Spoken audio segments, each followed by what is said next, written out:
Nous allons dans cette vidéo discuter de la surveillance en pratique clinique des effets secondaires des antipaludéens de synthèse. Les deux molécules antipaludéennes de synthèse que sont la chloroquine commercialisée sous le nom de Nivaquine et l'hydroxychloroquine commercialisée sous le nom de Plaquenil sont utilisées en prévention contre le paludisme. C'est une maladie parasitaire qui sévit dans certains pays tropicaux. Elle est responsable d'accès de fièvre et d'anémie sévère en rapport avec une destruction importante des globules rouges. Elles sont également utilisées comme traitement de fond de certaines maladies chroniques, inflammatoires ou auto-immunes comme le lupus érythémateux disséminé, la polyarthrite rhumatoïde et le syndrome de gousse rouge de graine. Ces deux molécules sont en principe bien tolérées. Mais comme tous les médicaments, elles peuvent entraîner des effets secondaires. Ceux-ci doivent être recherchés régulièrement. Les contre-indications à l'utilisation des antipaludéens de synthèse comportent une hypersensibilité connue à ces médicaments, un antécédent de maladie de la rétine étant la membrane du fond de l'œil qui permet la vision précise. Ils sont également contre-indiqués chez les enfants en utilisation prolongée et lors de l'allaitement. Toutefois, je dois préciser que leur utilisation chez la femme allaitante est très discutée et plusieurs médecins les autorisent. Rappelons que la grossesse ne constitue plus une contre-indication ou une cause d'arrêt de ces médicaments.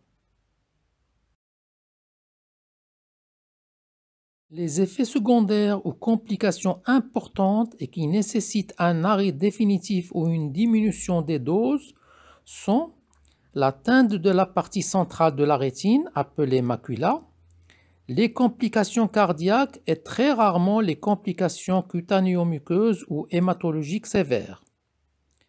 La surveillance des patients sous antipaludéens de synthèse vise à prévenir l'apparition de ces effets indésirables potentiels. L'effet indésirable le plus gênant des antipaludéens de synthèse est leur impact potentiel sur la rétine, et particulièrement sur la macula qui est la partie centrale de la rétine. Malheureusement, la maculopathie des antipaludéens de synthèse, une fois installée, est irréversible et parfois s'aggrave malgré l'arrêt du traitement.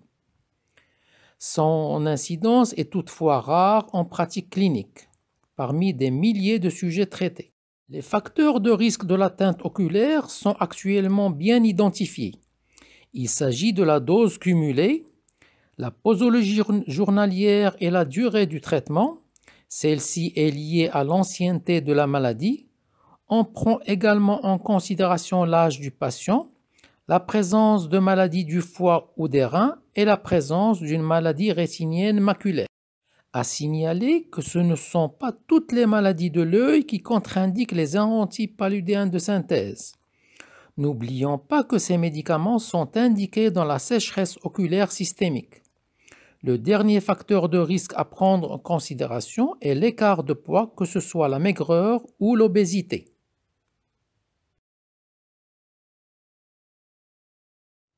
La recherche régulière de l'atteinte rétinienne et plus précisément maculaire se basera sur l'examen ophtalmologique et au moins 2 examens complémentaires qui permettent d'évaluer la fonction maculaire, c'est-à-dire les performances de l'œil. Il s'agit de la vision des couleurs, du champ visuel automatisé central et de l'électrorétinogramme. Le bilan ophtalmologique dépend du risque encouru et de la dose cumulée associée à la durée du traitement. Ainsi, habituellement après 5 ans de traitement cumulé, la surveillance ophtalmologique s'effectue en principe tous les 12 mois, mais peut être plus rapprochée si la dose quotidienne de l'antipaludéen de synthèse est élevée ou si le poids du malade est faible. Une anomalie constatée lors des examens de surveillance doit faire diminuer ou arrêter le traitement. Les autres effets secondaires des antipaludéens de synthèse qui peuvent nécessiter une surveillance paraclinique sont les effets secondaires hématologiques et cardiaques. L'atteinte hématologique est exceptionnelle, avec anémie, diminution des globules blancs et ou des plaquettes, ou de ces trois types de cellules qu'on dénomme aplasie médulaire. Ceci justifie la réalisation d'une numération formule sanguine. Celle-ci est plus souvent intégrée dans la surveillance usuelle de la maladie pour laquelle ces médicaments sont prescrits. Les effets secondaires cardiaques sont de fréquence indéterminée. Il s'agit de la cardiomyopathie qui est une atteinte du muscle cardiaque.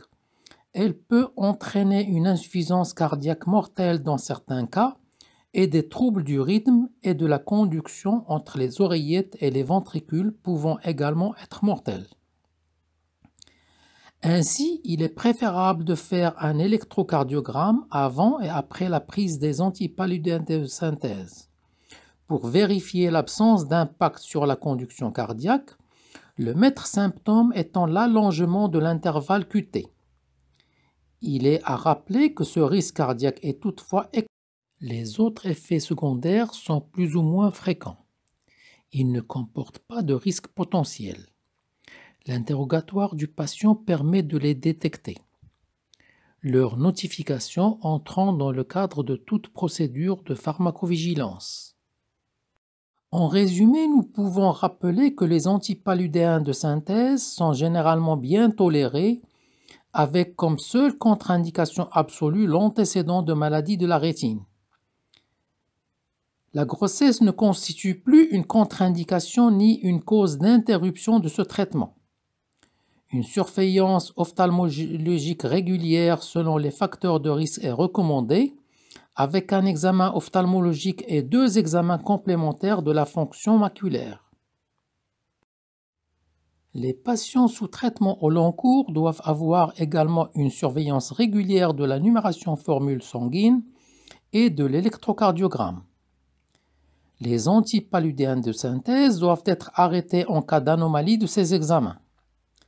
Il ne faut pas oublier que les effets secondaires généraux des antipaludéens de synthèse sont très limités par rapport aux autres traitements, tels les corticoïdes et les immunosuppresseurs proposés dans les maladies chroniques inflammatoires ou auto-immunes que sont le lupus érythémateux disséminé, la polyarthrite rhumatoïde et le syndrome de Gouzeros-Jeghrin. En conclusion, nous devons nous rappeler que tous les médicaments peuvent avoir des effets secondaires. Le médecin évalue toujours le rapport bénéfice-risque. Devant toute allergie ou effet indésirable, le malade doit arrêter le médicament et consulter le plus tôt possible. Le médecin déclarera par la suite l'incident au Centre marocain de pharmacovigilance. Je vous remercie pour votre attention.